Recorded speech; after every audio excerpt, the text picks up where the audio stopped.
Suicide Squad! Fuck you! The Batman Arkham series had some of the best superhero games in history, in large part due to Rocksteady's excellent game design and just overall familiarity with the character of Batman. So when they announced that they were coming back, we were all thrilled and scared at the same time. The thing is, they were going to make a new game that was going to be set in the same universe as the Arkham franchise, but it felt vastly different from their past titles. Really? Why don't you just mail me the bullet? And now that the game is finally here, it's clear that it's something that's incredibly divisive, as there's a lot of things to like, but at the same time, a lot of things to dislike. So join us here today as we take a look at Suicide Squad Kill the Justice League. But before anything else, be sure to hit that like and subscribe button for more Game8 content. Also, don't forget to check out the article version we linked in the description below. So the story here is that the Justice League has been taken over by Brainiac and started wreaking havoc all over Metropolis. With no more superheroes left to save the day, Amanda Waller forms the Suicide Squad the only way she knows how, by injecting a nanobomb on the would-be volunteers. Order on people I liked.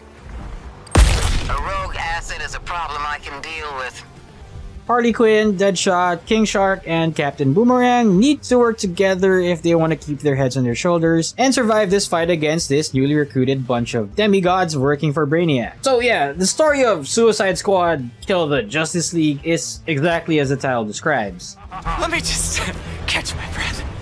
I'll kill you guys in a sec. The game sets a different mood from the Arkham series, where the vibe is a lot more comedic and chaotic, which is overall elevated by the excellent voice acting provided by the main cast. Thankfully, it's fun and easy to get into, especially since the main characters themselves have great chemistry with each other. However, once you start looking deeper, that's when all the other problems start emerging. First things first, the continuity of the Arkham franchise now feels like a total mess since this game takes place 5 years after that game. And for some fans, it might actually ruin the compelling but ambiguous ending that Arkham Knight had. And one of our biggest problems here is that the Suicide Squad gets a lot of Deus Ex Machina in the story. It really starts to feel like plot armor. It also doesn't help that this is Kevin Conroy's last Arkham performance, and it feels like a huge waste of potential that a lot of his voice lines are relegated to the guy behind the comms channel. I don't know, like every other annoying villain Batman had to fight in the previous games. You lost your temper. Cost us our best lead on Luther's informant. All in all, it's still a fun story though, one we would have appreciated if it really wasn't part of the Arkham timeline.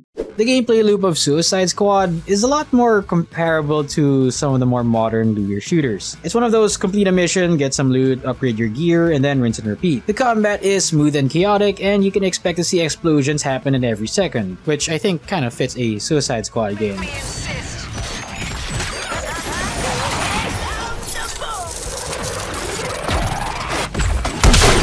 Unfortunately, the user interface is very crowded and it gets really annoying when things get busy. It's a good thing though that this game isn't that shallow, and there is some depth to be had with the game's use of traversal and gear. Each character has their own way of getting around. Captain Boomerang teleports all over the city by throwing his boomerang, Deadshot has a jetpack that gives some Boba Fett vibes, and King Shark can jump really far, kind of like when you're playing as Venom or something like Prototype. And finally, you also have Harley who can grapple and swing around using Batman's Batclaw. Traversal is one of those things that you need to get right when it comes to open world superhero games, and we can say that Suicide Squad did an okay job. It feels satisfying once you get used to each character's way of getting around. Since Suicide Squad Kill the Justice League is a live service game, it very much prefers that you play this game online with some randos or friends. XP doesn't get around the squad much after completing a mission, as majority of it goes to the character you use the most, so it ends up that finding people who play the opposite of your character kind of makes your life easier. Conversely speaking, it's gonna be a bit of a grind to level each character solo. It's completely possible to finish the game alone, but when it comes to optimizing your late game experience, you may want to start looking for a squad that's willing to grind with you. Our biggest gripe here would be how repetitive the game is when it comes to its missions. A lot of them are either defending the objective or defeating waves of enemies, with some boss fights at least having some of the more unique segments. They happen so often in the main story that it honestly feels like side content up until you get to the point where you end up in a cutscene. cutscene. Sadly, this tanks the gameplay experience way too much as you'll slog your way through the main story. It is worth noting that the game is competently made, with a good foundation for future updates and DLCs. But right now, at its current state, it just feels like it wasn't executed to its full potential.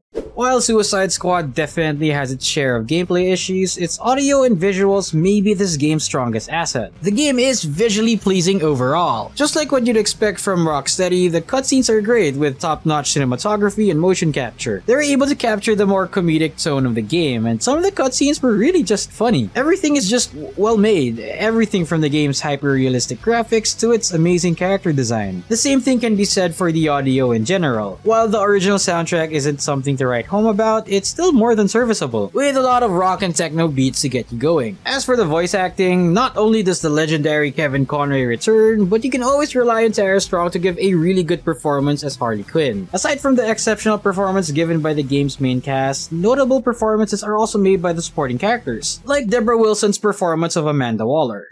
As a whole, Suicide Squad Kill the Justice League is a generous shot at creating a game based around a band of misfits that we all know and love. The voice acting, the graphics, and even the gameplay, they all have a level of quality that we did enjoy playing. The gameplay is explosive, fluid, and just all around a good time. But we gotta remind you that this is a live service game, so you're paying a minimum of $70. And despite that $70 price point, there's no offline mode. Also, the story, while serviceable, just feels a lot worse when you consider it to be part of the same universe as the Arkham games, which is gonna leave a bad taste for fans of the other Rocksteady games. However, with this being a live service game, there is a possibility that the story will improve in the future. But for now, we're giving Suicide Squad Kill the Justice League a 7.8. Be sure to check out our full review article for Suicide Squad Kill the Justice League at our website, which we linked below. This, again, has been Game8, and we'll see you guys in the next one.